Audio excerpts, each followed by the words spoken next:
Warning: the following content may be disturbing to some viewers. Viewer discretion is strongly advised. After 65 years, and through intense detective work, officials at last identified America's unknown child, aka the boy in the box. Sadly, despite tremendous and lengthy efforts, this case remains a mystery. It all started with a rabbit. On a cold day in February 1957, a college student spotted a rabbit running into the underbrush in a wooded area of northeast Philadelphia. He knew that there were animal traps in the area.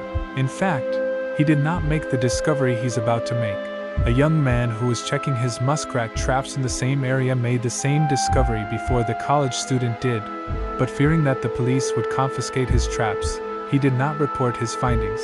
The college student's case was different, fortunately. He stopped his car to investigate the rabbit hole, and a true rabbit hole he found, one that would shake the whole nation.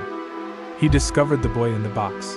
He was reluctant to have any contact with the police and presumably frightened. He confided in a priest. The following day, he proceeded to report to the authorities. Unsurprisingly, the police immediately went to work, investigating, identified who the discovered naked body belonged to, the perpetrator of such a heinous crime, and the whole case intricacies. Surprisingly, though, this became a mystery that would endure for lengthy decades.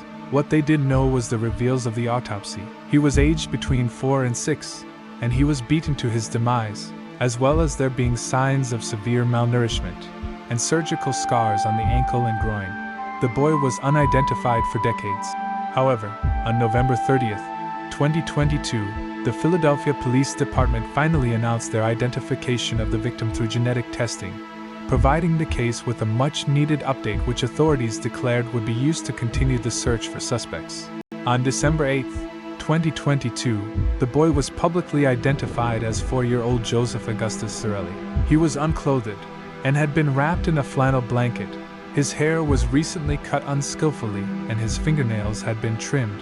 He had been compared to a doll, but it was no doll, sadly. Eventually, the clues about the perpetrator ran out, and only the theories about his identity persisted in their attempt to solve this tragedy.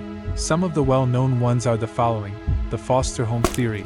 This theory concerns a foster home that was located approximately near the site of the body, according to which an employee of the medical examiner's office who doggedly pursued the case contacted a New Jersey psychic, who told him to look for a house that matched the foster home. When the psychic was brought to the Philadelphia Discovery site, she reportedly led Bristow directly to the foster home, where he discovered a bassinet and blankets similar to the one found in a cardboard box. He believed that the boy belonged to the stepdaughter of the man who ran the foster home, and that they disposed of his body so the stepdaughter would not be exposed as an unwed mother. However, the police established that all the foster children were accounted for, and a re-examination confirmed that the family were likely not involved. The Martha theory.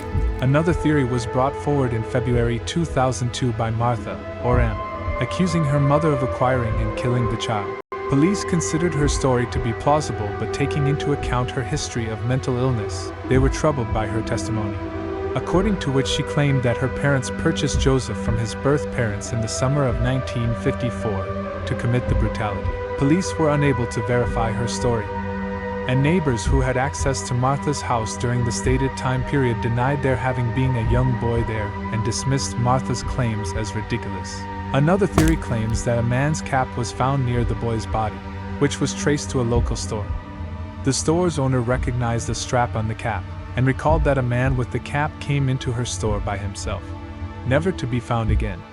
Finally, law enforcement reported that both of Joseph's biological parents are deceased, but that he has living half-siblings, and declared the case to still be active, encouraging and asking for public help to solve the puzzle.